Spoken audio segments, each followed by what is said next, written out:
All right, let's talk about this energy crisis. So this afternoon, a bombshell moment for the European Union. A state of emergency over the energy crisis. So now they're calling a meeting. They're trying to get everyone together. Here is the front page of the Financial Times this afternoon. EU to unveil emergency measures to curb soaring energy prices. European leaders are set to hold an emergency meeting to deal with this crisis. A man-made crisis, of course. Those are my words.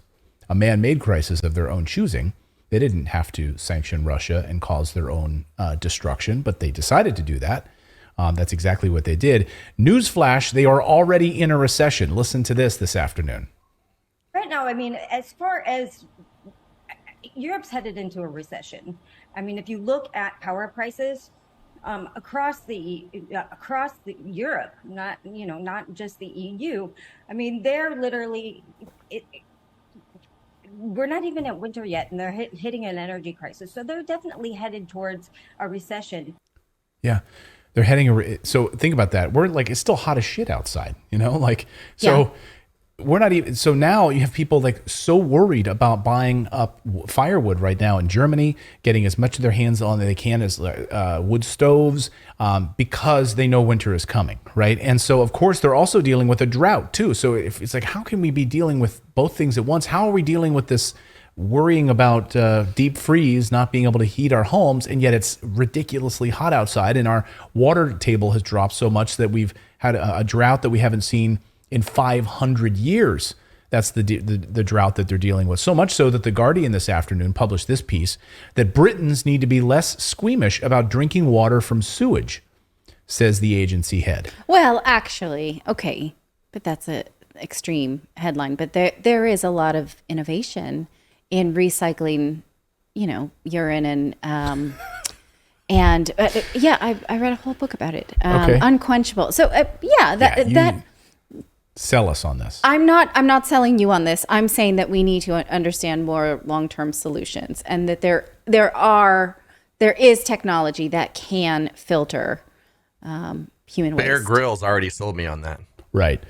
Yes. I watched his episode where he would drink his own. Yes. Okay. So, all right, Britons, you heard it here. I'm not saying drink your unfiltered pee. I'm saying that be open to the technology that can filter your pee. Okay. There's a finite amount of water. I think he just let it drip down a rope.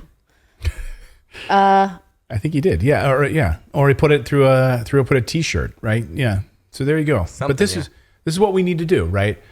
We need to embrace these things right now because we don't have enough of it. We don't have enough of these resources. We don't have enough energy. We don't have enough wood. We don't have enough coal. We don't have enough anything right now because we're having to ration things. So here's what Poland is doing today. Take a look at this. This is Poland rationing now. We've been watching the effects of the Russian sanctions on average working class people all over Europe and the United States. Energy prices surging to a point of mass protests are taking place across Europe. And experts estimating the cost of natural gas and coal in the winter will skyrocket by orders of magnitude. So this is in Poland where coal is king, okay? And these are people lined up to get coal at a plant. They're not even, they usually handle like big distribution of semi-trucks and rail lines. They're not even set up to handle like an individual pulling up in their car to get coal.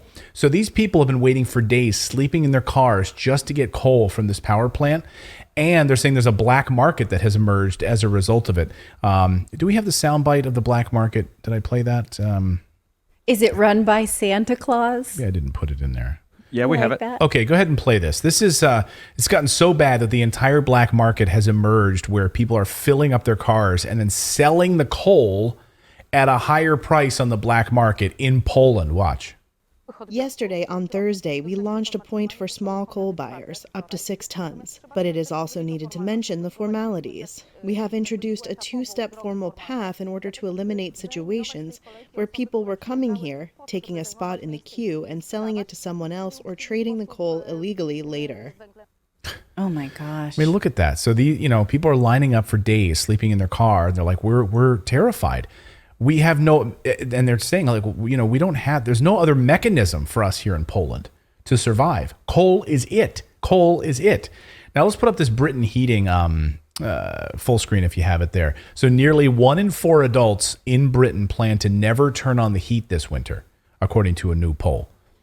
They're going to turn it on at all because they simply can't afford it. And now this U.S. energy headline out also about the tsunami of shutoffs happening in the United States. 20 million U.S. homes are behind on energy bills. An additional 20 million are falling behind their utility bills, leading to a tsunami of shutoffs, according to Bloomberg. Now, that was not allowed during the pandemic. When people could not pay their energy bills, power companies were not allowed to turn them off. They had to keep them on. So obviously, power companies, they've had it, right? With people in arrears.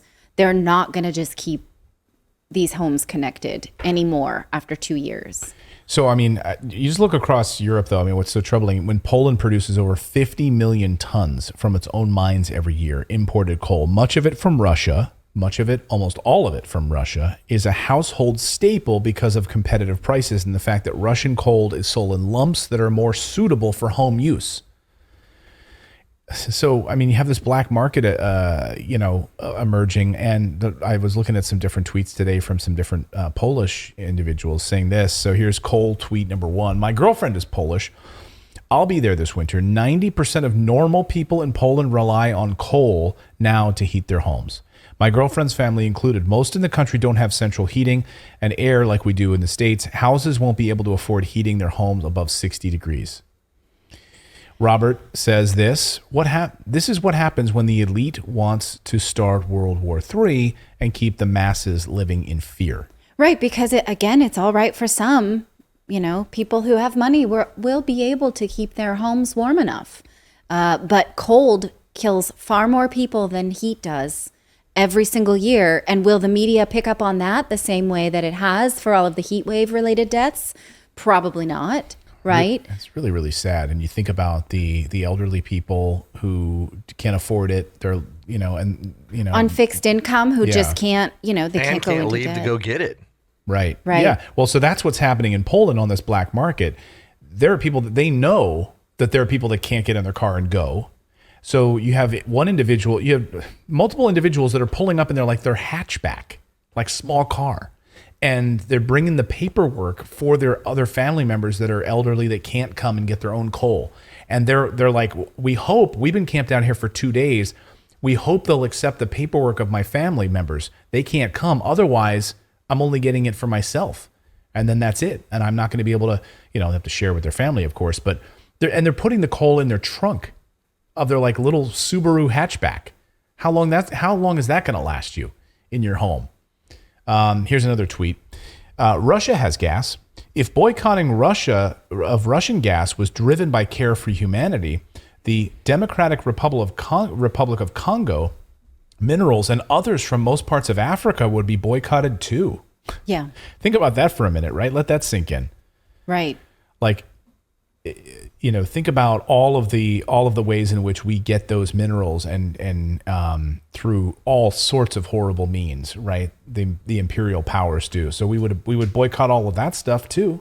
Why aren't we boycotting the United States, who just stole enormous tonnage of oil from Syria?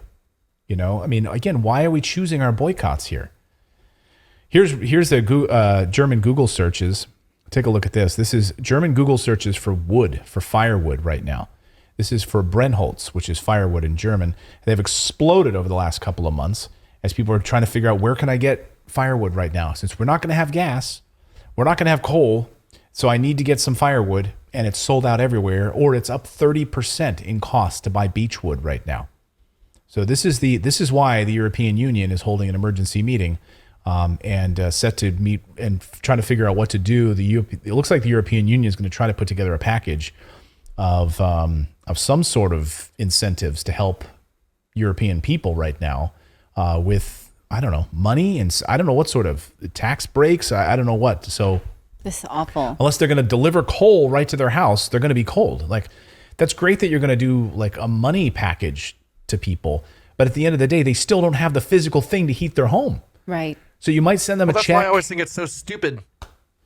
Yeah, it's so stupid when they're like, hey, we're going to give you a break on your taxes at the end of the year, but you don't have the cash right now. You don't have the cash to go do something right now. So what the hell good are those tax benefits going to do you? Right. So, in Poland, you're going to give them what? And then they still don't have the coal to heat their homes. In Germany, they don't have the wood. Again, this is all a crisis of their own making. Well, anytime you limit access to cheap electricity or cheap energy, right, it hurts the poorest first. And it does not hurt the middle class. And it's so, for those of you who are looking for a silver lining, saying, well, maybe it will drive innovation and we'll all like have a cleaner energy that we can all use. Not in the meantime. Poor people will have to die in the meantime, right? That has to be happening simultaneously. And it won't if we allow the weakest among us to just sort of die off. I think the only people that are doing that are like the coastal like liberals and the elites. Do you know anyone in our sphere that's like, well, this is good, this is good. This is forcing people off of coal, so they're going to be forced to put solar panels on their homes. I once thought like that, I guess. No, you didn't. I think maybe I thought like, oh, this will heal you didn't Mother think Nature, that in and we terms can of, all. No, hold on. I want to defend you here. You didn't think this in terms of like, the war and sanctions. You thought. Oh no. I thought like, oh, good, we can all return to being tribal hippies and like heat ourselves in teepees together, and heal the earth that way. Like pioneer, like homesteaders. Yeah. Yes, that's what I thought. When we talked about crypto for a long time on this channel, it's like, you have to have some kind of infrastructure. There's an infrastructure already in place, and you can't just replace it. There has to be a process to get there. So it's not like, hey, we're going to have to get away from coal. Guess what? No more coal. You're going to have to figure out a different solution when your home's not outfitted with anything to burn anything different than coal or gas or anything. So it's like everything has to be a process over time to get the supply and then to retrofit the heating structures in order to do something like that. It can't just happen. Yeah. I mean, I guess I wish that we could all be sort of more connected to the earth. Like, what's that documentary you saw about the people who live in Russia and in like Siberia and know how to live off of jerky the whole year and keep themselves, right? They work in summer to be able to live winter. Like, that would be lovely. But almost none of us have that skill set anymore. So we can't just let people die because they only know how to live in the modern world. Yeah. And I don't want to eat jerky for the rest of my life. And I don't want to live in Siberia. I would. But even Elon Musk over the past 24 hours came out and tweeted that said, I know, because you're on your meat diet. That's because he's on a keto diet. Yeah. I think Elon Musk over the past 24 hours came out and said something about that the global economy would totally collapse without coal and gas. Like, we need fossil fuels. Here's the guy that like arguably, not pioneered, but certainly pioneered the EV revolution that made it into our modern vernacular. Here's the guy that's relying on batteries and solar power, telling us we need gas, we need coal to survive right now. And one of the things he also talks, if you think about it, in terms of somebody the other day tweeted me and said, I was watching your show and you were bashing something, and then you turned around and said, but we have solar panels on our house. And I said, yeah, that doesn't mean. Let me explain that for a second, okay? So we have solar panels on our house, but we are still connected to the grid. Yeah, and so when it's not sunny, guess what happens? We have to still pull from the grid, which is then powered by coal and fossil fuels. Like, without that, sure, it's great that we can actually, provide and have some battery backup and be able to provide and cover our heating with the sun and these lights in the studio and stuff like that. But that's not you can't cover a whole country in solar panels. It just won't work. You cannot replace these fossil fuels with solar and wind. When there's no wind and there's no solar, it's gone. That's why you need nuclear power. That's why you need fossil fuels. You can't just rely on these things. It's great to supplement it,